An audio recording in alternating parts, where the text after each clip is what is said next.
anybody got them up so we can hear it running? We will. Try to avoid it so I can hear it. Music now.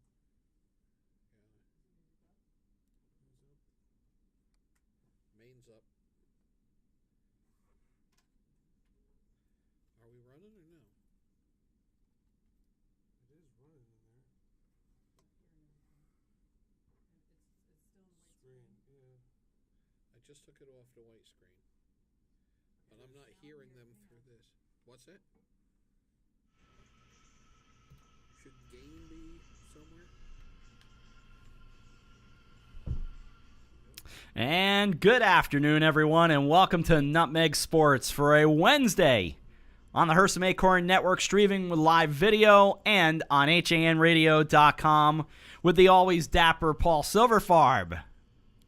I'm Rob Adams. Happy to have you along. Number to dial, 203-442-9055. If you can work in the phone calls during some of these great interviews we've got today, we will all have a good afternoon.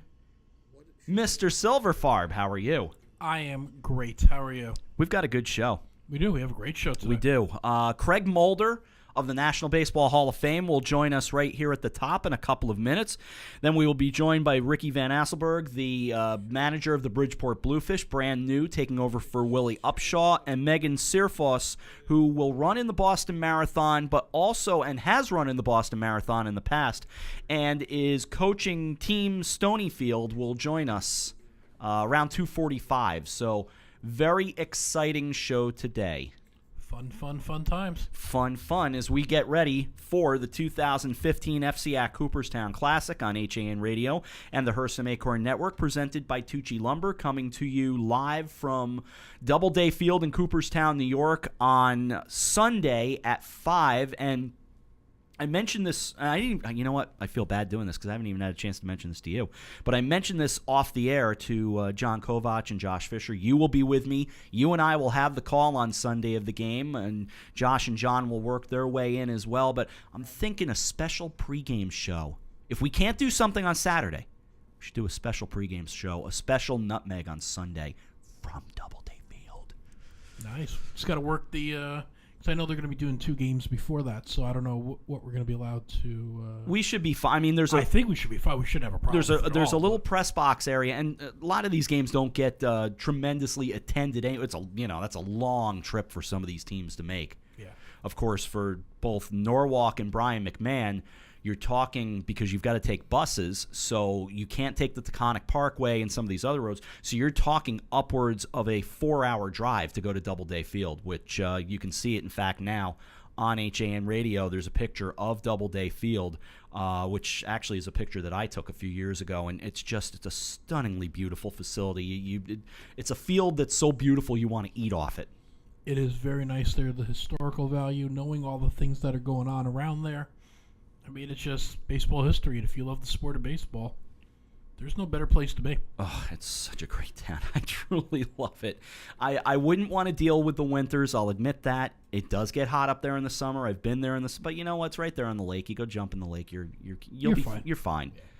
But somebody gave me a position at the Hall of Fame. I don't think I'd be able to turn it down. It's just heaven to me. It really is just one of the great places. Again, in the picture that we're putting up on the Hersam Acorn Network stream right now, that's actually a picture that I took from the press box area. Now, there's no formal press box at the Hall of Fame, at the Doubleday Field, I should say. It's kind of like it's just like geez, I don't even know how to describe it, but it's separated from the actual crowd. But you know what I'm saying. So we'll introduce that all to you when we get up there on Saturday and Sunday.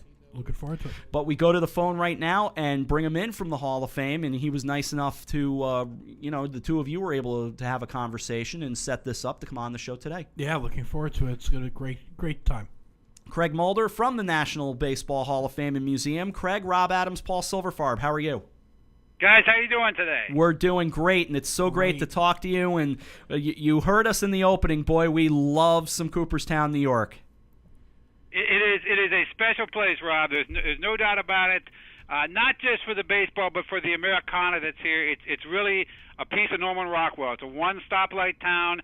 storefronts on Main Street, and then you have the Baseball Hall of Fame, which is just perfect. That's the best word for it. And I'm glad you started there, because I was mentioning this to some other folks who aren't necessarily sports fans, not necessarily baseball fans, but Cooperstown really, yes, is it baseball-centric? Absolutely. But there are, as you mentioned, great stores on Main Street, the Farmers Museum. There's so much to offer in Cooperstown beyond just baseball. It is, and it's also American history, not just the town, which is obviously connected to James Fenimore Cooper, Last of the Mohicans novel, and the history that's there, but it's also the history that baseball and America kind of play through. Baseball grew up with America, and there's not too many other institutions that can say that. So when you go into the Hall of Fame and you see the artifacts, you're literally looking at a time capsule of this country, which is really a pretty cool thing. And for the Hall of Fame, it's gone through a bunch of changes and a bunch of additions and a bunch of stuff added to the to the hall. What's new this year is there anything new this year that people could be excited about? Well, absolutely. One thing we're doing is we're updating our modern timeline. This is going to be done in November. It's going to be finished in November, but you're going to see pieces of it updated throughout the summer, including the new Today's Game exhibit, where the artifacts that have been added most recently, which, if you remember, Paul, they're kind of in lockers as an exhibit. Yeah. That has been moved to a different section of the second floor as we complete that timeline modernization, and all those lockers have been updated with new images and new artifacts. So that's really a cool thing for visitors. When you come in, you find your favorite team, and you look in there and say, hey, this is my guy, and it gets you revved up for the 2015 season. Craig, I remember my first trip to the Hall of Fame was August 1974. It was right after Mickey Mantle and Whitey Ford went in together, of course, and there's few things more fitting than those guys going in, considering they were such brothers. And I remember that baseball today as clear as a bell, because my guys were featured in that display, in the early 70s. So that's really cool, and it's so great that the hall continues to update, upgrade, expand, and it's done a lot over the years since that building first opened. Absolutely. The most recent renovation the big renovation was in 2005. We completed a $20 million renovation that year. And for those of you who haven't been to the museum but maybe recognize it through film, like in the Field of Dreams movie or in A League of Their Own movie, in that film, I don't know if you can picture that scene at the end of The League of Their Own, yep, where they're at the bottom of the escalators. That whole area looks completely different now. It's a huge staircase now that we put in, the grand staircase. So that was a major renovation in 2005. We're always updating exhibits, on the average of about one new exhibit per year in the museum. So it's a different place when you come back. That was an area that was called the Cooperstown Room, right there at the bottom of what is now the bottom of those stairs. That is correct, and in fact, the Cooperstown Room that's where Today's Game is. That's where Today's Game has moved into in a temporary residence while we redo the modern timeline. Now, for folks who don't know, the first class of Hall of Famers went in 1936, but there was no building. The building didn't open until 39, correct? That's correct. Building opened on June 12, 1939. We just had our 75th anniversary last year, 2014. And so really it was a one-room building at that point.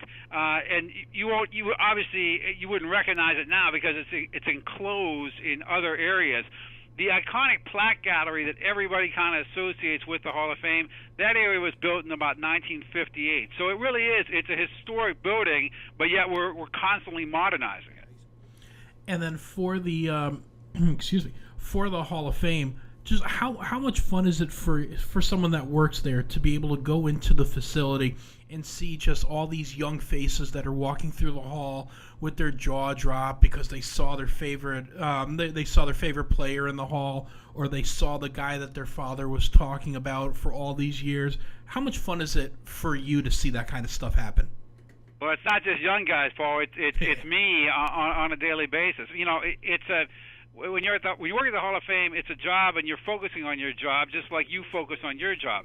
But then you walk through the museum, and I make a point to try to walk through the museum at least once a day to really remember, where you are, because you do. You see folks, and they have this awe-inspired look on their face, like they're coming to a cathedral, and they really are. It's the cathedral of baseball.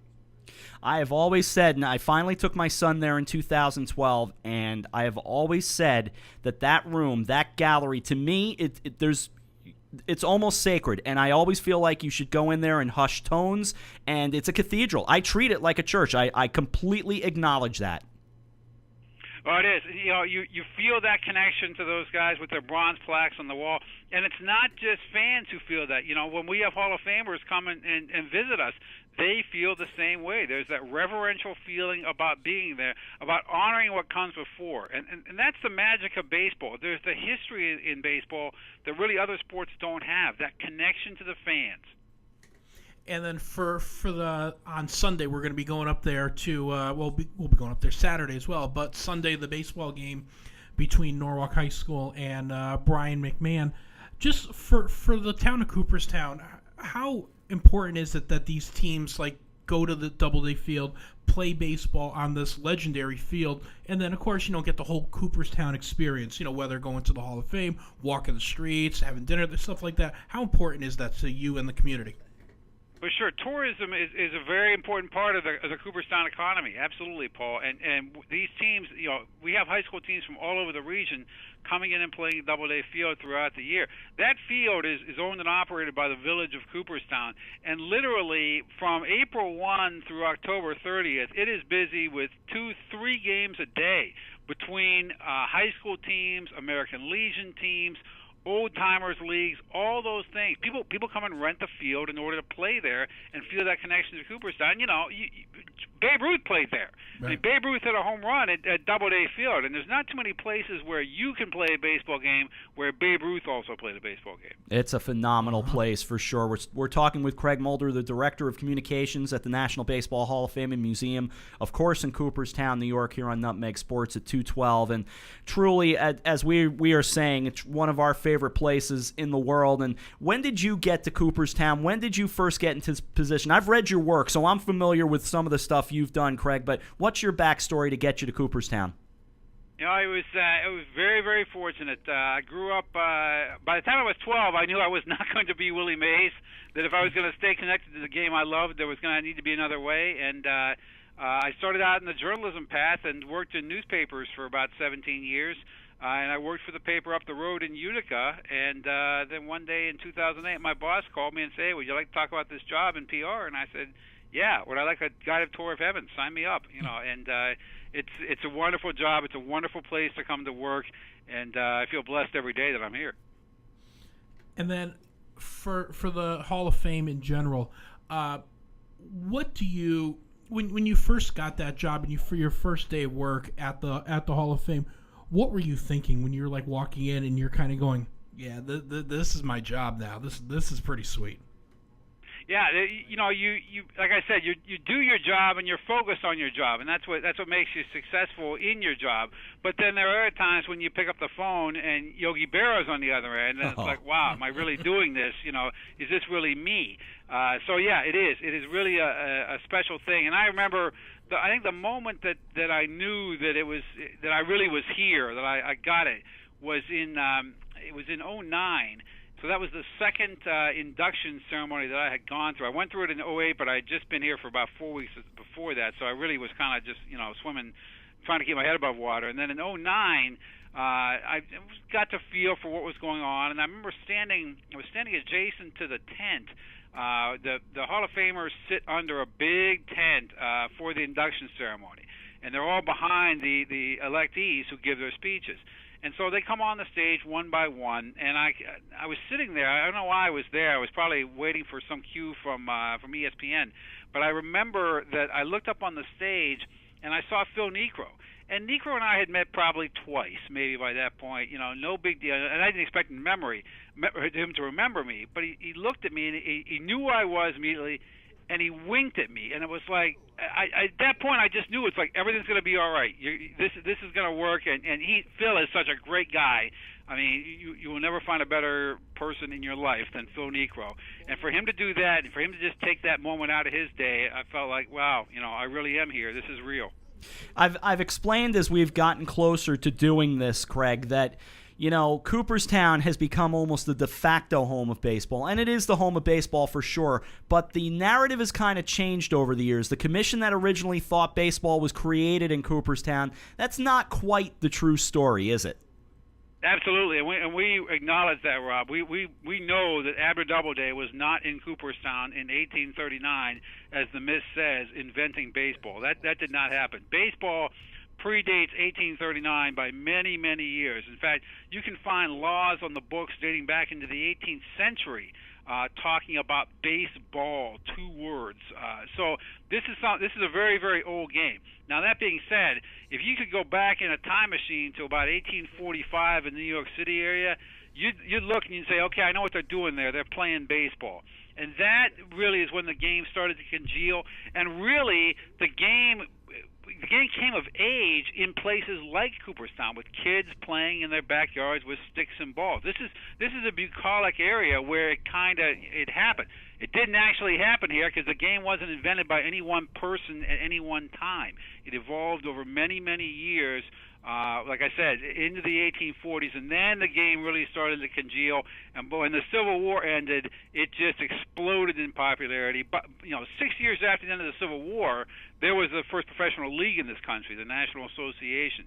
So baseball popularity exploded very quickly after the war and has been growing ever since. And I got to ask, just because, I have my favorite spot in the Hall of Fame. I'm sure Rob has his favorite spot in the Hall of Fame. Which one is your favorite exhibit that you've seen during your tenure as a communications director? There are so many exhibits that are great. Pride and Passion, the exhibit that talks about the African American baseball experience. Viva Baseball, which talks about the Latin American baseball experience. The new Babe Ruth exhibit that we opened last year that is just wonderful. But when people ask me what my favorite is, and it's really not an exhibit, but it's very personal to me. There's on the timeline, going forward through the years, there's a exhibit dedicated to the Philadelphia A's of the late 1920s, early 1930s. The second Connie Mack dynasty there. Mm-hmm. And there's a uniform and a cap there from the A's, and it's this bright blue color against the gray background of the flannel uniform. And when I was a kid reading about the A's and other baseball history, for some reason, picturing them on pages and looking at black and white photos, I just pictured them in green. I don't know why, but I pictured the Philadelphia A's wearing green. Sure. And to see them that they wore blue, to me, every time I see that, I stop, and it's just like, this is the history of the game that you're looking at. You're looking at the real history here. That it always means so much to me, and it takes me back to my childhood when I was learning about baseball and memorizing statistics. So it's really special to me. So many things that I love about the place, and one in particular that's very near and dear to my heart because I have been a play-by-play announcer for a long time. The Ford Frick Award means the world to me, and to step back and see that display and hear those sounds and to educate people on those broadcasters, it's one of my favorite parts of my visit there. It is the way that many, many millions of people have connected to the games over the years through radio and TV broadcasters. This year's Frick Award winner is Dick Enberg, who spent a number of years with the Angels in the late 60s and early 70s and is now with the Padres. Those voices just mean the world to so many people throughout the game.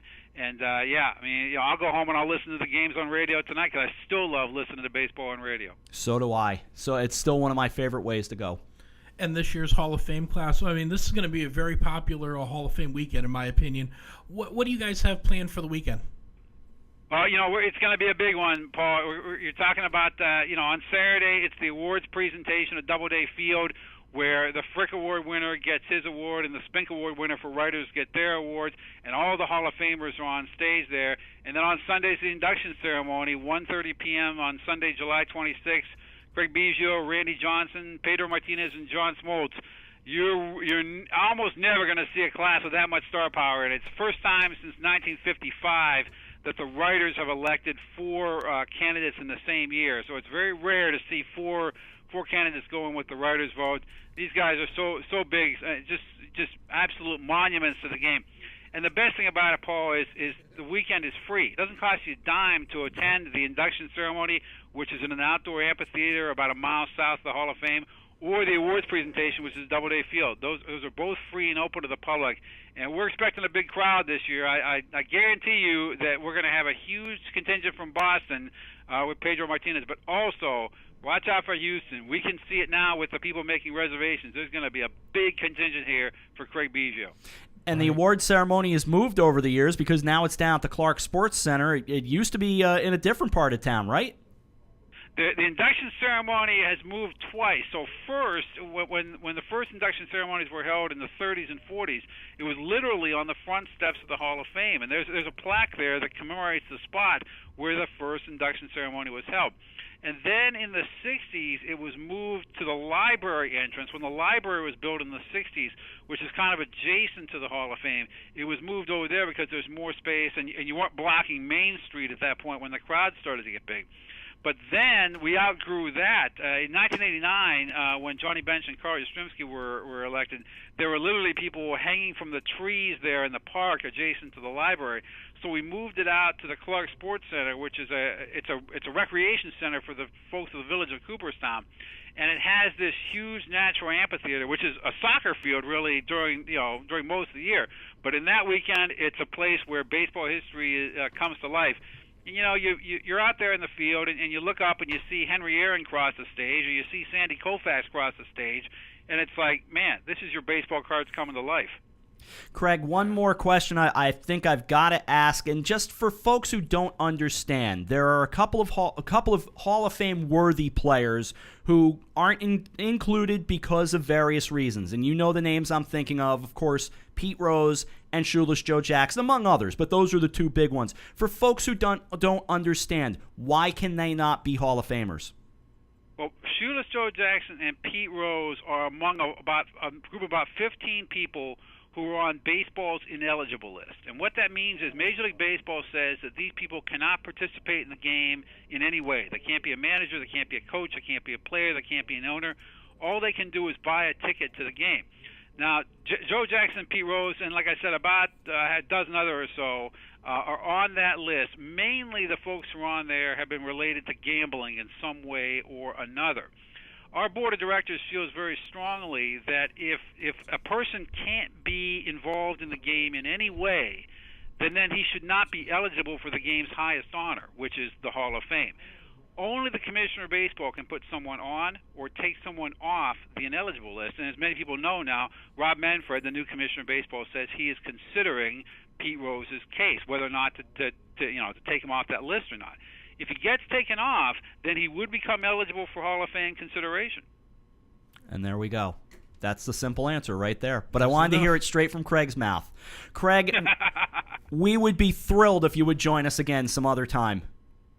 Absolutely, gentlemen. Feel free. I love to talk baseball anytime. Well, now, will you be around over the weekend, or will you be around on Monday? Will you be up in Cooperstown this weekend? I will be back in Cooperstown on Monday, so if you're here, please do stop by and say hello. Consider it a deal, because I think we'll be there at least on Monday morning, so hopefully we'll be able to say hello. Craig, this was a thrill beyond belief, and we can't wait to see you. Can't wait to be up in Cooperstown over the weekend. Couldn't agree more. Thanks, Rob and Paul. I really appreciate it. All right, Craig, thanks so much. We'll talk to you soon. Thank you, Craig. Bye-bye. All right. Craig Muter, I was saying it wrong. Craig Muter of the National Baseball Hall of Fame and Museum in Cooperstown, New York. Just wanted to clarify that, but wow. I could have done it. We could have done an hour. A particular member of our extended family, Eric Gendron, was telling me how much he was nerding out during the interview. You can only imagine. My head is like, give me 2 hours. Oh, I had enough questions in my head to keep going and going for a while. Yeah, I'm not kidding. Oh boy, love it up there. We'll be there over the weekend. Gonna be so much fun. Yeah, it's gonna be a lot of fun. We're out for a break. We've got some other stuff to do. We have Ricky Van Asselberg, the manager of the Bridgeport Bluefish, coming up. Megan Searforce, who ran or will run in the Boston Marathon, has run in the Boston Marathon, but will run again, this time coaching a team as well. Those are our guests coming up. Paul and I have a few other things we want to do as well. A couple of, one not-so-fun topic. The others, worthy topics. We'll take a break. We'll come back with more 225 Nutmeg Sports on HANradio.com and streaming live on the Hersam Acorn Network. Want a new experience in car buying? Scap Chrysler Jeep Dodge Ram with one of the largest inventories of new 2- and 4-door Wranglers. We are Connecticut's Wrangler headquarters. Come visit our new Ram Truck Center. Browse our websites, scapchryslerjeep.com or scapdodge.net to find the new Jeep, Chrysler, Dodge car, minivan, or Ram truck you've been looking for. Just 2 miles from both I-95 or the Merritt Parkway exit 44. Save thousands at the award season event, now through April 30th.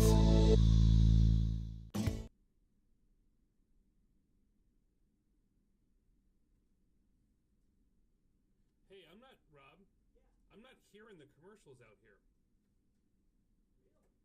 Yeah, we didn't hear the intro also, then I kind of forgot about it. 845-2070. No appointment necessary. Coastal Ortho Express Urgent Care. Open Monday through Saturday in the iPark building at 761 Main Avenue in Norwalk, or call 203-845-2070. Fast. Healthy, confident smiles begin at Stratford Orthodontics. Conveniently located on Main Street, we are Stratford's hometown orthodontist. We offer the latest in orthodontic technology, including Damon braces and Invisalign. We always accept new patients. Call today to schedule a complimentary consultation. 203-375-8332. Stratford Orthodontics, 2499 Main Street, Stratford. 203-375-8332. And online at stratfordsmile.com. Alliance. We are an industry leader in coordinating transportation for large events such as corporate road shows, conferences, and special events. Our team of experts understands the dynamics and logistics of high-pressure situations and complex arrangements, all within a rapidly changing environment. Since 1999, we have added charter jets, event management, and personal protection to our range of services. Mention this ad for $25 off your next round-trip reservation. Alliance and you. Together, we can achieve the extraordinary. 855-546-6996 or alliancelimo.com. Yeah, hey, this is John Ratzberger. You listen to HANradio.com. I'm telling you, what a kick that was to talk to Craig Muter of the National Baseball Hall of Fame and Museum, and what a great guy, too. Oh, that was a lot of fun. I've been going back and forth talking to him for now a couple of days, and every time it's a pleasure. And he's just been a wonderful person to talk to, very accommodating, very friendly. You don't deal with a lot of that, and to get someone that nice, that friendly, that knowledgeable, and that much into baseball, I mean that's a treat. Speaking of baseball, a couple of quickies let's get to. David Wright has gone on the 15-day disabled list. It's a mild strain of his right hamstring. That coming across from Rob Powers from Channel 7 down in New York. I'm not surprised. He got hurt last night on a stolen base. Terry Collins seemed to think it was going to be a lot worse than that, but pretty good. Yeah. Sorry, I'm just thinking of my fantasy team, and bye-bye. Bye-bye. Are you being mean to the Mets? No, I don't. Metties, Metsy, No, Metsy, I'm Metsy. being mean to my team. Yes, I understand. My fantasy team. I understand that. Also, to get to, Aaron Hernandez convicted this morning. Looks like life in prison for the now former tight end of the New England Patriots, who will be about 3 miles from Gillette Stadium in prison, where he might likely spend the rest of his life. Yeah, it's very likely he'll be spending a very, very, very long time there. Yeah, he's going to be there for quite a while. I mean, what more can you say? I mean, there's really not a lot to add beyond I wasn't surprised. I mean, I saw it coming across, and my feeling was how long? How long before they come up with a conviction? Yeah, that was, to me, it was only a matter of time. And of course, the connection here is that he's from Bristol, Connecticut, played at Bristol Central, where he was an absolute stud star player of the year, and now he's in prison. Yep. I mean, it's I don't know. I saw the reaction from the courthouse. There were a lot of tears, I gather, on both sides. I couldn't tell who was whom. I gather Odin Lloyd's family was. By the way, I just saw a double shot of me go up on the screen. That's a little overwhelming. It was supposed to be a split screen of you and I. Oh, nice. And then up I went in double. Nice. Stereo Rob. So that's good. That's a little disconcerting. That's so good. You get him twice. Which is a good way to get away from the Aaron Hernandez story, which is terrible. Let's turn it to something a little more positive. In that, of course, this is April 15th. And it is an historic day in baseball history, which we didn't get to with Craig, but, 1947, this day, Jackie Robinson makes his debut, plays first base, and the legend goes from there. Sure does. And everybody today now wears 42 on their jerseys for their for the games that are going on today. Yeah, we touched on it on Coffee Break earlier today. And my sense was, and they're both not in here now, but my sense was that Josh Fisher's very much in favor of it. He likes it. I don't know if very much is too strong, but he's in favor of it. I got the feeling John could take it or leave it, John Kovac. And it's not that I'm against it. I just don't. Well, no, I'm against it. I'm not against paying tribute to Jackie Robinson. He was a trailblazer, obviously. He was a trailblazer as a major leaguer. He was a trailblazer as a great athlete, as a young man at Southern Cal. He blazed a lot of trails for African Americans. All that is true. First African American in Major League Baseball in 1947 since Moses Fleetwood Walker back at the turn of the century. And then there was the gentleman's agreement for all those years where blacks and people of color were not allowed to play Major League Baseball. So I get that. Baseball did a shameful job between 1947, really, and between, let's say, 1957, when Robinson left baseball, and 1997. There was a lot of talk that baseball had forgotten Robinson in a lot of ways, even though Frank Robinson had become a manager of an African-American manager. But to me, he became a manager. That was the bottom line. Yeah. He was manager of the Indians. He was a player manager in 1975. Beat the Yankees with a home run on opening day. So I understand paying tribute to him. My feeling is, and I said this on Coffee Break, and I've said this before, you know I've said this to you on several shows that we've done over the years on this day. I am all for paying tribute on this massive day in baseball. But my feeling is you pick one member of your team. That player wears 42. And that's your Jackie Robinson representative. You have a ceremony. You recognize somebody. You pay tribute to him that way. But on the other hand, what if other people want to pay attention to Jackie? Like, it's not fair that one person gets to do it. One person gets to do it when You're having all kinds of mic problems today, I aren't am you? having issues today. Every day, technically, but, mic issues today. No, it's a day-to-day issue. A day-to-day thing, I don't want. I have no problem with the wearing of jerseys. Yeah. Of 42. I mean, if people want to show their support for Jackie Robinson, more than one person could do it, and it's one day to me. It's a great reason why. So I'm good with it. I mean, to each their own. Yeah. The manager of the Bridgeport Bluefish is going to join us right now as we bring along Ricky Van Asselberg and say hello to the manager. Skipper, how are you? How you doing, guys? We're doing well, thank you. Hey, first of all, first time we've talked to you. It's been a few months, but congratulations on the new job. Thank you, sir. I appreciate it. It's a pleasure to have you on the show, and I know you're going to join us quite a bit throughout the season. We're excited for that. How excited are you? Right off the bat, you told the media, you said you're not coming here for anything other than to win a championship. Now, of course, the team struggled last year. How are you going to build a winner in Bridgeport? Well, first of all, we started out having 2 beautiful days of sunshine, so that's pretty rare since I've been here. So maybe the baseball gods are shining down on us.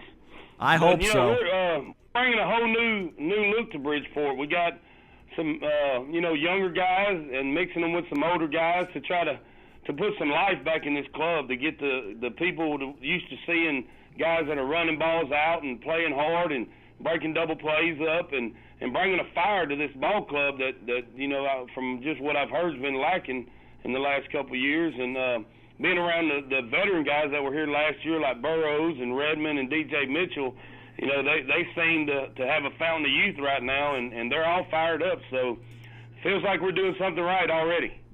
And for you as a manager, how much fun is it for those kind of days, like the first day of practice when everybody's coming into the field and, getting things ready to go and having your first practice? How enjoyable is that for you as a coach? Oh, I mean, that's what it's all about. I mean, actually, the first day we got here, it was sun shining and beautiful, and we were supposed to just take pictures and fill out paperwork and do all that stuff. And I was like, look, guys, I'm throwing an audible. We working out today. We ain't wasting this sunshine. Right. So, so we jumped out there and had some BP music playing, and the guys got to know each other, and we took some BP, and it's been a real joy right now. Everybody's excited. It's lot of new faces, and things are going real well. Baseball requires teamwork, and we all know that. How do you foster that kind of teamwork where they become a family, basically? I think a lot of it's the way you carry yourself. You know, you can't fool people, and people feed off of you, and I think it starts at the top and runs down. And you know, I'm the type of guy that I'm kind of high strung. I'm real positive. I'm always, you know, trying to get the guys to see the best in things. And you know, being in the minor leagues, you know, there's always going to be some stuff happen where, you know, the roof might be leaking one day, you might lose your spikes the next, but you know, instead of having them gripe and do all that, you keep it positive and make them feel like, hey, we'll take care of it. It could be worse. You could be working at Walmart. So, you know, you try to keep a positive attitude and keep everybody fired up and keep them comfortable and treat them like, you know, like human beings, like they'd be treated if they was at home. And it seemed to work for me in the past. So that's what we're going to do up here. And who are some of those veterans that you're bringing back this year that you really think are going to really help set the table for success this year? Well, you know, we got Sean Burrows coming back, you know, 8-year big leaguer, and been around a while, and he seems to be doing real good and enjoying himself. And we got Prentice Redmond that was in the big leagues with the Mets.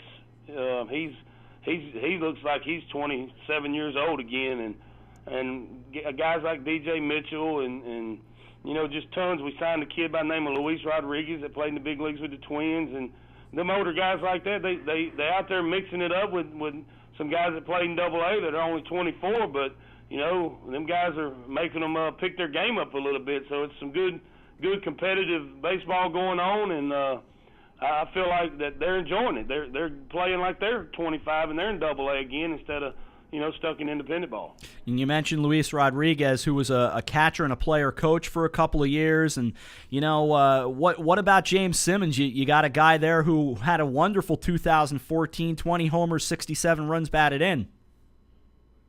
Well, actually, Simmons is in Mexico right now. We ended up losing him to Mexico, but we brought a guy in that's real solid center fielder, hit .350 last year with 30 doubles. Played in Double-A with the Kansas City Royals organization. Last 2 years he's hit over .340, and he can run. He's gonna bring a whole new aspect to that center field position, and he won't hit as many homers as James hit, but you know, his on base percentage is over 400 the last 2 years. So we're real excited to have him. His name's Nick Van Stratton, pretty good player. And for you as a manager, what was one of the deciding factors for you when you were looking for the job and you saw the Bridgeport Bluefish? What made this such a perfect fit for you? Well, I mean, it was another, I guess you'd say another step in my career, and it was a challenge. You know, everybody was telling me about that it was going to be a rebuilding year, and that they were looking to do things at this ball park and this ball club, and coming in and having a chance to be a part of rebuilding a club. And you know, I kind of did the same thing when I was in Grand Prairie and Shreveport.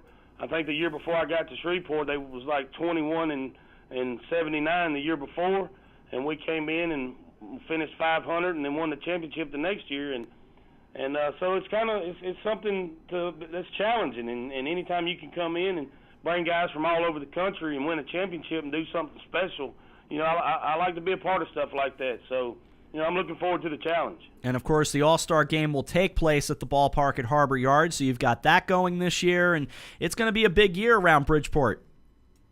Yeah, I mean, there's a big buzz. Like I say, I've been up here for a month now. I came up early and been doing a lot of appearances, getting out in the community, and you know, I think it's even getting out in Milford and all over in the suburbs out away from Bridgeport. You know, everybody I've talked to, you know, they're excited. There's a buzz in there. The mayor's real excited in Bridgeport right now, and you know, people are buying season tickets, and people's getting excited, and that's what you got to have. They should be excited because, you know, this is a great baseball team, and the Atlantic League's a great league, and these guys are going to play hard. And you got guys that represent the city of Bridgeport and the state of Connecticut, man. I think it's real special. I think we got to get you up into Shelton and come visit us in the studio. Hey, it'd be my pleasure. You know, I'd love to come up there and get on some radio time. All right, we'll work that out for sure. Paul, go ahead. Yeah. when you look at your team, what do you see? I know it's very early. You've only had a couple of practices. What do you see as one of the strengths of this team this year? I would say that the strength of this ball club is going to be a ball club that's going to, they're going to get down in the dirt and roll with you. They're going to battle to the bitter end. There's not going to be, no lead safe for the other club, and these guys are going to play hard to the last out. That I know for a fact. I know these guys. I've recruited them. I've managed a lot of them, and the guys that we brought back from the club last year, I know their personalities. So the thing that I'm most excited about is we got speed, and we got guys that can hit the 3-run homer, so we're never out of any game. And we're going to have a real solid bullpen. The back end of our bullpen is stacked, and we got, we're talking to a couple other guys that we're looking probably to sign in the next day or so. So all around, I think we got a good club, but the thing I'm most excited about is I call them all dirt bags. In baseball terms, everybody likes to be a dirt bag, but you got to be tough to be one of them, and I think we got a lot of those guys on this club. You've got some exhibition games coming up to start, and then before you know it, it's time to play baseball for real. Hey, we can't wait. We ready to get this show on the road. We love the sound of that, and that's an honest-to-goodness offer. We want you to come up and hang out with us for a day. Hey, I appreciate it, guys. It'd be my pleasure. I'd love to. All right, we'll work that out. Hey, good luck this year. Good luck to the Bluefish. We're excited for you, and we look forward to meeting you. Hey, thanks, guys. I appreciate it. Y'all take care. All right, we'll talk to you Take soon. care. Thanks, Ricky. All righty. All right, that's the manager of the Bridgeport Bluefish, Ricky Van Asselberg. And by the way, you can clearly tell he is from Boston. Yes, absolutely, 100%, without a doubt. Born in Alexandria, Louisiana. And you could tell he is excited about the team. The team is excited about him. It's going to be fun. It's going to be a fun year this year. It's going to be fun, although he's got a challenge on his hands with a ball club that, lost James Simmons, as he alluded to, and I kind of led him with that question, but they went 47-93 last year. They do have their work cut out for them. They do, but I think if anybody could turn it around, Ricky can. Well, and not only that, the Atlantic League, because it's an independent league, you're not held to the standards of your major league team. So you're not worrying about what the Yankees are doing, what the Mets are doing. You're your own team, and basically you're working off a one-year contract. You're year to year. Yep. So you can rebuild this team however you want. And it sounds like from what Ricky was saying, he was able to bring in a bunch of players that he thought would be good fits for the team. Let's hope so. Yeah, I hope so. Because the great question has always been, why aren't there fannies in the seat, as the saying goes, down at the ballpark at Harbor Yard? They do draw flies at times, unfortunately. We have talked about them on HAN Radio a lot over the first year and change of this very operation. Now, what do we do to get, people to go watch? Well, it's simple. Just win, baby. Oh, yeah. I mean, they're doing a lot in the offseason. I mean, I've seen more billboards about the Bluefish than ever before. my kids, by the way, if anybody for the Bluefish is listening, the hi BB, yeah, the billboard with BB on the front of it, saying that baseball's almost here. That whoever designed that billboard hit a home run. That was fantastic. Every time we're on the highway, it's BB, Daddy, it's BB. We are just flying right through the show, so we're going to take a break. When we come back, we will talk with Megan Searfoss. She is running in the Boston Marathon. She is representing Team Stonyfield.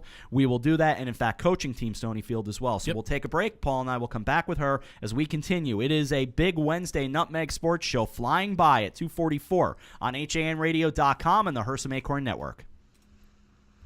Spring is finally in the air, and our favorite season is upon us. The Dock Shop is all geared up with a great selection of fishing tackle, custom fishing rods, and all the latest accessories to replenish your tackle box. The Dock Shop has also just brought out the newest spring fashion apparel from Montauk Tackle, Altered Latitudes, Kaylee Smith, and Margaritaville Apparel. Need some new foul weather gear for those chilly spring mornings?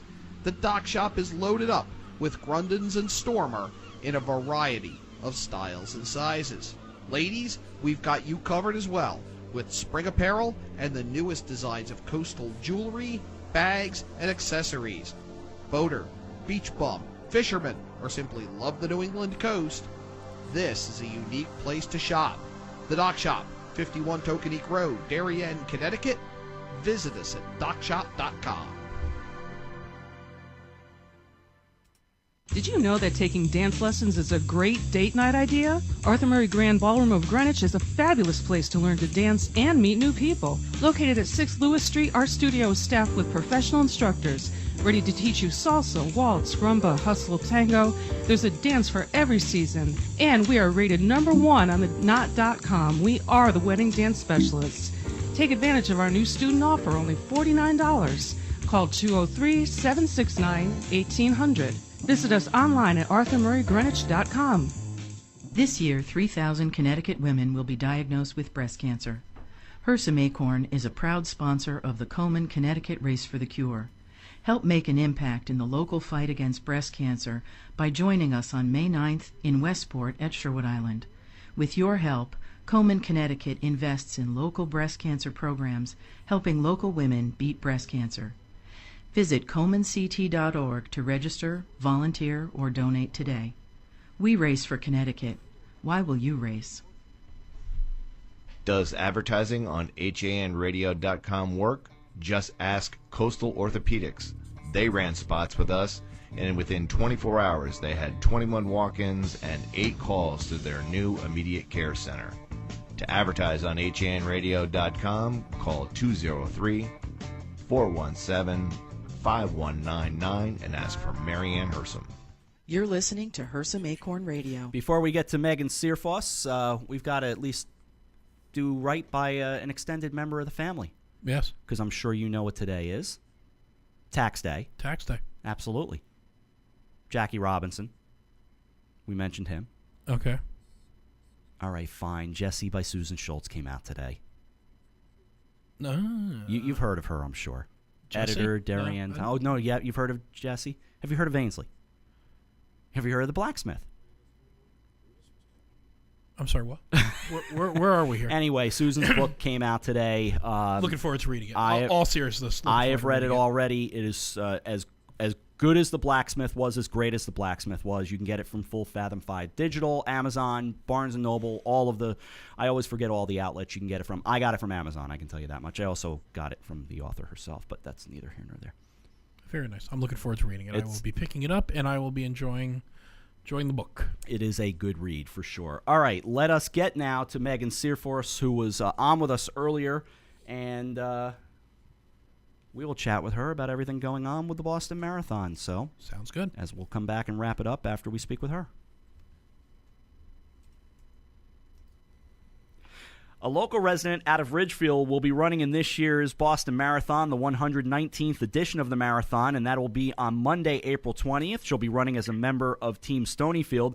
Megan Searfoss is the founder of Run Like a Mother and author of See Mom Run, a 5K training guide for busy moms, and has raced in over 20 marathons, including 3 Boston Marathons, and operates the Run Like a Mother 5K race series. We welcome her to the show right now on Nutmeg Sports. Megan, Rob, and Paul, how are you? Great. Thank you so much for having me. It's our pleasure. I know you're sitting in the airport right now getting ready to board a plane, so things are pretty good, right? Yeah, absolutely. Tell us about... it's a down week right now, right? Yeah, for sure. But tell us about getting ready to go and run in the marathon. So actually, this is my 6th Boston Marathon. I ran a couple of years before the bombing. I ran the year of the bombing, and then last year also. And then this year, I was asked to coach Team Stonyfield, which is the group of women that Stonyfield Farms has selected to run the Boston Marathon. And just tell people what it takes to train for an event like this. What do you really have to do to prepare for this kind of an event? Usually you have to start our training program, Run Like a Mother's training program, which I developed, is a 16-week program, which kind of requires you to have an hour base of running before you actually embark on the training program. And it's a steady build of starting at an hour run, building up to your longest run, maybe 2 or 3 times, is about 3 hours. And we base it off of time because being a busy mom, lots of times we just need to know exactly how much time we need to be out there before we set our foot out the door. Tell us about the experience of running in the marathon a couple of years ago, of course, when the bombing occurred. You know, what did you know, what didn't you know, and kind of what did you step through that day? So that was probably, of all the marathons and all of the races I've ever done, the most amazing day of my life running. I ran with a lot of local Ridgefielders, a group of women that had planned to run the race, and we ran a perfect race. The day was gorgeous, and I crossed the finish line within the exact minute of my goal time with a friend, and we were making our way back to find our families when the bombs went off. So we were about 10 minutes across the finish line before the actual event happened, and it was crazy. At first I thought, oh, I've been here enough. It's Patriots Day. It's probably just a cannon going off. And then the second one happened, and we turned the corner to head back to find our family, and there were thousands of people running at us. And at that moment, we knew something really terrible had happened. Oh my gosh! So you heard it, and you were basically right there. I mean, your reaction has to be, I can't even imagine, Megan. I can't even put my finger on what that would be like. You can't even imagine, and I don't think anybody, fortunately, hopefully none of us will have to imagine that ever again. But the look of panic, especially because we didn't know at that time, was it just an isolated event or was all of Boston being targeted? And that's kind of, when we got back to our hotel room, that's kind of what people thought was happening, was where the next bomb's going to go off and what's really happening. So there was quite a bit of panic. And what usually is a really exciting day to finish the race, and then the next day, the best day in Boston, is to walk around proudly with your jacket on and see everybody else and congratulate them. That was all gone, and we ended up leaving and heading back to Ridgefield that night to be with our family. And then, did you compete in the Boston Marathon the following year? Yes, I'm sorry? Did you compete in the Boston Marathon during the final, the following year? Yes, so then I competed last year, and I really wasn't trained to run. I had just come back from an injury, but there was no way I was going to miss that race, and that was truly another really incredible positive experience. After the bombing race, the following week, before they really figured out what was going on, nobody wanted to wear their jackets, nobody wanted to celebrate their event, and last year kind of redeemed it all. And Boston just did an amazing job making everybody feel safe, secure, and celebrate what running is all about. And that was the spirit of that marathon, was brought back. And for you, what were your emotions like, both starting the race and then crossing the finish line the year following the bombing there? Well, for the first time in my life, I actually carried my phone with me, which I am not a big advocate of running with my phone, but I did just because I felt like it gave me a little bit more secure feeling. Sure. However, once I got to the start line, the amount of security that was around us and the amount of just overwhelming excitement kind of made you forget what had happened the year before, or made your worries go away. I never felt like there was anything to be concerned about. They did a fabulous job of bringing back the wonder of that race, because it really is the pinnacle race of any marathon. You have to qualify to get there, and you're running with some of the best runners in the world. We're talking with Megan Searfoss, the founder of Run Like a Mother and the coach of Team Stonyfield. What's Team Stonyfield all about? So Team Stonyfield Organics is an official sponsor of the Boston Marathon. And if you ever go to a yogurt aisle, you'll see that Stonyfield sort of dominates it. And they dominate it in a wonderful way, in that they have incredible organic products. And so as part of their sponsorship, they're given a certain amount of entries. And they've reached out to a group of women who see the same thing that they do, and that is that living a healthy lifestyle not only is with just running, but it's your food choices, and it's kind of all-inclusive. And so they have a group of 9 women that are running together, and I got the great opportunity to kind of coach them through the whole entire process for the last 16 weeks of training. And for you, what is the importance of competing in these events and competing in running? What is your love of running? My love of running is mostly what it does for a person as a whole person, and that most of us think of running as pure drudgery or just trying to get a physical benefit, when in reality we're all sort of meant to move forward, and it's really important that we no longer really have the choice to not exercise, because we've become such a sedentary lifestyle and community. And so with running, what I love about it is eventually you find that mentally and socially it becomes such a broader experience than just the physical output. It's really more about getting out and opening your mind and challenging yourself, so that when things happen that aren't good in your life, you can kind of draw on your strength as a runner. I want to switch things up just a little bit and ask you about your book, See Mom Run, Every Mother's Guide to Getting Fit and Running Her First 5K. I'm looking at it right now on Amazon, which, first of all, congratulations on that. That's great. And tell me about that book. That's wonderful. So that was a wonderful thing. It's really a culmination of what I've done for the last 8 years with the little tiny hometown race, Run Like a Mother in Ridgefield, in that I really wanted to show women that running is the simplest and cheapest thing that you can do as far as exercise. You know, you don't need to wait till a class to start. You don't need to pay a gym fee. All you really need is a good pair of running shoes. And for women, I always say, great pair of running shoes and a bra, and you're off you go. You really, it's such an affordable thing. It can be done anywhere, on vacation, before work, after work. There's no membership fees.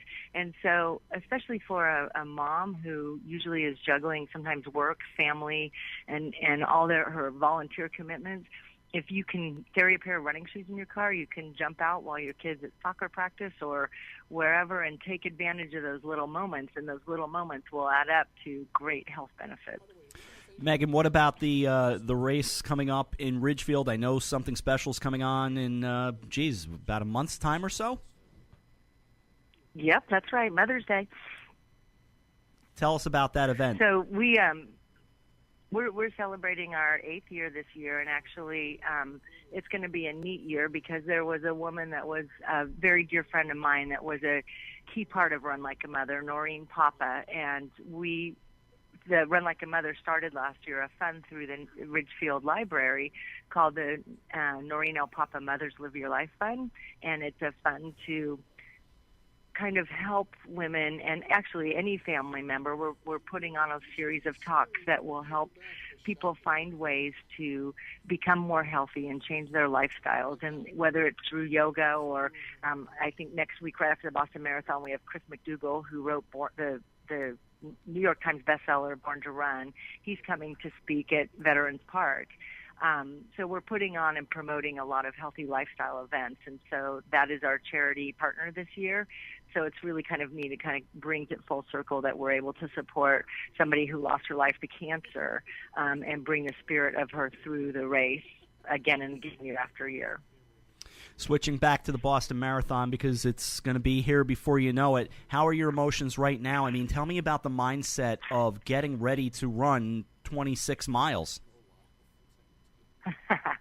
So I think for a lot of the women on our team, it's their first time, and to have the opportunity to run the Boston Marathon, maybe not even have qualifying for it. A lot of these women were just able to do it because of Team Stonyfield. I'm sure that there's a lot of nerves. For me, I've been through it so much that it still is exciting, but I kind of know exactly what to expect. For somebody that's new, there's a lot of logistics of what time do I need to be, what do I need to eat, how do I hydrate myself during the race, and those are the kinds of things that we're sort of covering through Team Stonyfield and helping them prepare. A lot of them are coming from across the United States, so there's logistics of getting in and making sure you get a good night's rest, which I always kind of say sleep is not necessary for awesomeness because nobody sleeps the night before a race. It's really the 2 nights before that's good to get, an adequate amount of sleep. So I think there's a range of nerves that happen, and everybody is anxious up until the time the gun goes off, and then you're competing with 15 or 20,000 other people who are going through it. So in some ways I think, okay, if that person can do it, so can I. And I think that's the attitude you have to take. And I imagine for you, as you said, you've done it a couple of times now, so you're almost going to be able to kind of watch these first-timers with a different eye and almost the admiration for what they're going through. Absolutely. In fact, I'm not really racing it to run hard this year. I'm going to be running to support a couple of the women who are first-time marathoners and help them get through it. And part of that is doing a walk-run throughout the race and running for 8 minutes and walking for 1 and kind of keeping that up and resetting your body with that little bit of walk, or doing that through an aid station, which actually helps you mentally know that you can do anything for 8 minutes. Okay, now I'm going to walk for 1. And it's a really nice way to get through a race. And Boston's a great city, and we're excited for you, and we wish you all the best. And as someone who's from our area, come back and visit us. Let's talk about Mother's Day and everything else. Absolutely. Thank you so much for having me, and I look forward to reporting back to you at Team Stonyfield on all our results. That'd be great, Megan. And again, for folks who want to learn some more about this as well, go to stonyfield.com/Boston Marathon. They're supporting a great charity called Girls on the Run, which is a national program that inspires girls in 3rd through 8th grade to be healthy and confident. And Megan, you know, while I've got you, I might as well throw that out at you as well. I think confidence for young women and young girls, that's huge in this day and age. Yeah, I actually speak about it a lot because our girls are becoming more sedentary every single day. And we kind of laugh that there's this new posture called eye posture, which is very typical of a young girl with her shoulders slumped over, looking and her head down, looking at her iPhone. And unfortunately, they're so programmed and into what's happening on social media that they're not actually doing enough for themselves. And I try and encourage every young girl to get out and move a little bit, get your heart rate up that way instead of getting your heart rate up by looking at what Susie's doing on Instagram and feeling jealous about it. You need to actually move your body at the same time that you're moving your heart rate, and that's the healthiest, best thing that you can do to instill confidence in a young girl. That's tremendous stuff, and thank you again so much. Best of luck to you in the marathon, and best of luck to Team Stonyfield. Great. Thank you, guys. Thank you, Megan. Take care. All right. All right. Take care. Bye-bye. Safe trip. Bye. Spring is finally in the air, and our favorite season is upon us. The Dock Shop is all geared up with a great selection of fishing tackle, custom fishing rods, and all the latest accessories to replenish your tackle box. The Dock Shop has also just brought out the newest spring fashion apparel from Montauk Tackle, Altered Latitudes, Kaylee Smith, and Margaritaville Apparel. Need some new foul weather gear for those chilly spring mornings? The Dock Shop is loaded up with Grundens and Stormer in a variety of styles and sizes. Ladies, we've got you covered as well with spring apparel and the newest designs of coastal jewelry, bags, and accessories. Boater, beach bum, fisherman, or simply love the New England coast, this is a unique place to shop. The Dock Shop, 51 Tokenique Road, Darien, Connecticut. Visit us at dockshop.com. Want a new experience in car buying? Scott Chrysler Jeep Dodge Ram with one of the largest inventories of new 2- and 4-door Wranglers. We are Connecticut's Wrangler headquarters. Come visit our new Ram Truck Center. Browse our websites, ScottChryslerJeep.com or ScottDodge.net to find the new Jeep, Chrysler, Dodge car, minivan, or Ram truck you've been looking for. Just 2 miles from both I-95 or the Merritt Parkway exit 44. Save thousands at the award season event. Now through April 30th. Want a new experience in car buying? Scap Chrysler Jeep Dodge Ram. Ridgefield at 13 Governor Street. Colby's is the area's premier retailer for blinds, shades, shutters, and draperies, and is one of the select few Hunter Douglas Gallery dealers. A family-owned and operated company, Colby's experienced staff will work with you in choosing the best treatments for your home or office and offer free measuring and expert installation. Colby's also carries an extensive line of decorative fabrics including Schumacher, Durley, Tebow, and more. Or browse over 400 books in our wallpaper library from famous designers such as Stroheim, Schumacher, Ralph Lauren, Tebow, and York. Take advantage of our Fashion in Motion savings event with savings and rebates on Hunter Douglas shades with PowerRise technology. Colby's of Ridgefield. We are committed to your complete satisfaction. 203-438-8531. It's Lots of Characters, specializing in children's birthday parties with your child's favorite characters. When you want to party hardy, when you need to celebrate, call us, we won't be late.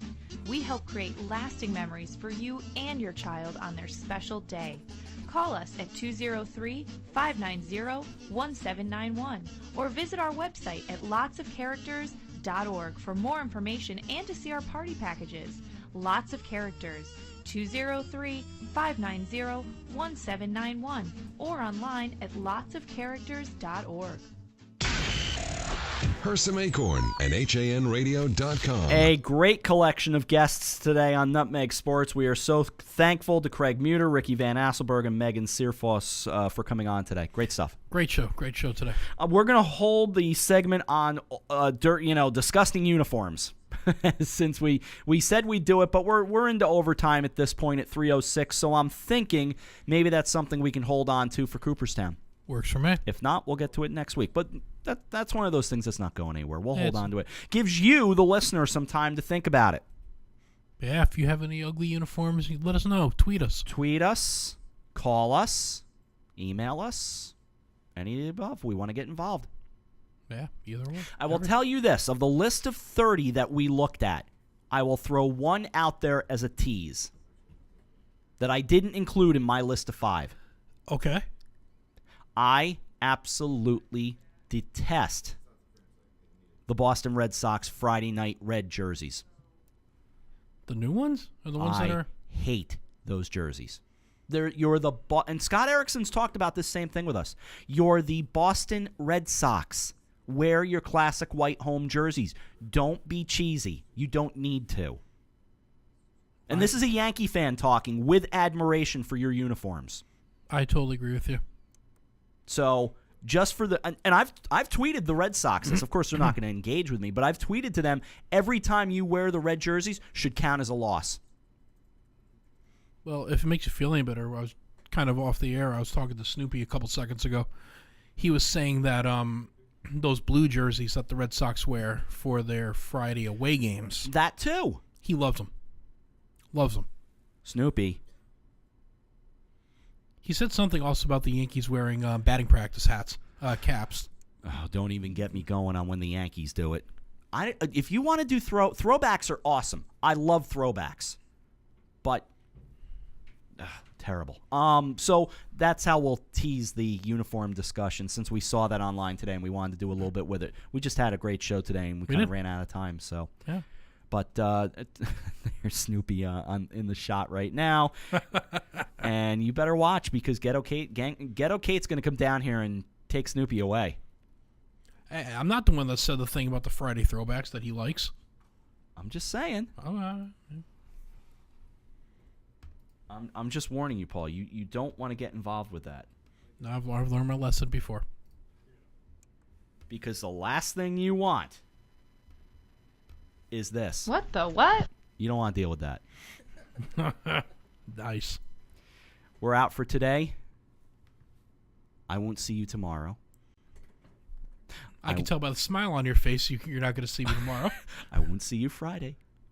But sometime Saturday, I will see you in the central Leatherstocking region of New York State. Aye. Oh, baby. To the hall. It's close as I'm going to get to the Hall of Fame. So hey, I told you off the air that I'm in the Hall of Fame. I know. Well, the Hall of Fame. I'll be in the Hall of Fame with a ticket on Saturday, Sunday, maybe even Monday. If you want, I could sign your ticket for you. Sounds good. Okay.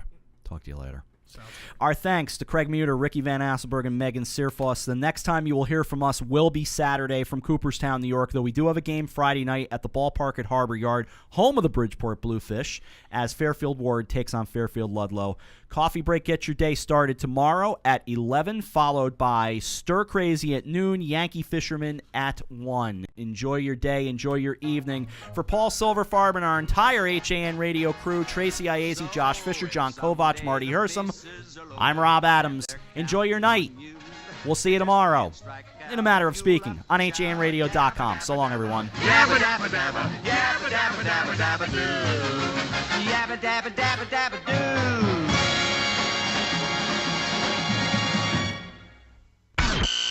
Hersam, Acorn, and HANradio.com.